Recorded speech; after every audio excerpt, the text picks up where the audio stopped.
All right, guys, I just got back from watching Wake Up Dead Man. And if you don't know what that is the third installment to the Knives Out franchise, written and directed by Rian Johnson. Now, first, quick bit of context. I love Rian Johnson's Knives Out franchise. I loved the first one when it came out. I loved Glass Onion when it came out, which is on Netflix if you want to stream that one.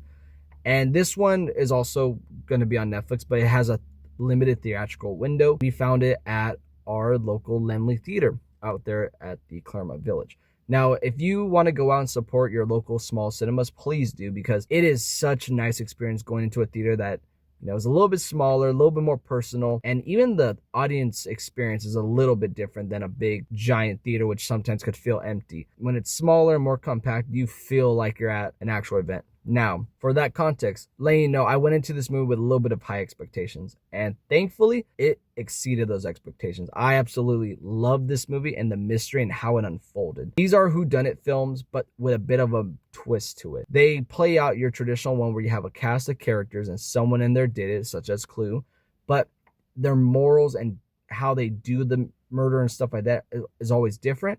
And there's always a unique take or twist on it that is the bigger picture, not just like who did it. That way, if you happen to solve who did it early on the film, you're not like, oh, I know who did it, so now I'm just curious when they're going to find out. It's like, no, I figured out who did it. And then there's a bigger twist that is just changing the game. You're like, wait, what? And it kind of pulls the rug out of you. And this one did it very well. First movie, I was kind of able to figure it out almost halfway through the movie, but it still had its big twist and still really stumped me. And then Glass Onion, I thought I called it, second guessed myself, and then it did a unique twist to it. I was like, oh, okay, this is different.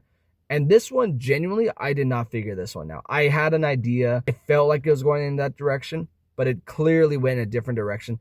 And even how it's revealed, which is always like the big fun part of these movies, which is when Daniel Craig's character, which killed it again, by the way, he has cemented himself from being James Bond to now being Benoit Blanc, who is one of my favorite fictional characters out there right now. Seeing him explain who did it, how he figured it out, and all this stuff is always the fun part about these movies. And this one did it very interestingly, and even the reveal how they did it was different and also kind of unique and more personal. And the way this movie was shot was also very well done. This one felt more like Knives Out 1, which went for them a little bit more serious with some lighthearted moments. Very interesting cast of characters, a much more darker, more serious tone. Like this one had some grit to it. Like there's moments in there I was like, wow, that's more graphic than I thought we were gonna go. But it doesn't it's not graphic in terms of like Terrifier or a slash or anything like that. No, it's just like, oh, this is a little more serious. Okay.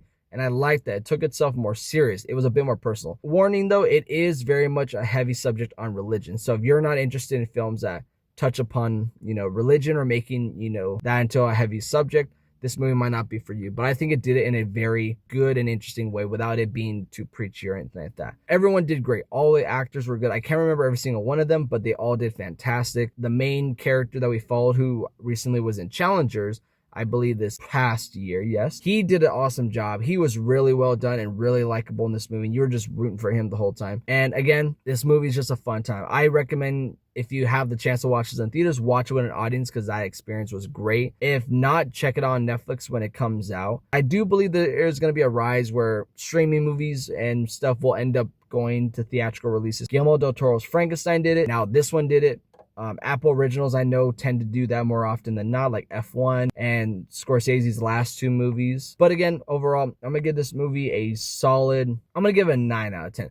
Very nitpicky moments where I felt like in the beginning, at least, the editing felt a little off at times. And then I feel like when it's revealing the mystery, it is a little confusing, but not to the point to where you're like, oh, this sounds like unbelievable. No, it was just, there's so much being thrown at you to where if you're not really paying attention at that moment, you might get lost, which was me. There was a moment where I think my brain kind of shut off for a second, and not in any bad way, but it just turned off and I'm like, whoa, what happened? And then, thinking about it, I'm like, oh, I get it now and stuff like that. But overall, it's a great movie. I hope, I wish Netflix released their movies on DVDs, because I want to own Glass Onion. I want to own this. I want to own the whole franchise. I only have Knives Out on DVD and Blu-ray, and I just want all of them, especially this one. This one was so good. I would actually say this one's my favorite. I'd rank it as Wake Up Dead Man, Knives Out, and then Glass Onion. Glass Onion is still great. I give it an 8 out of 10. It's just a little more comedic, a little more reliant on the goofiness.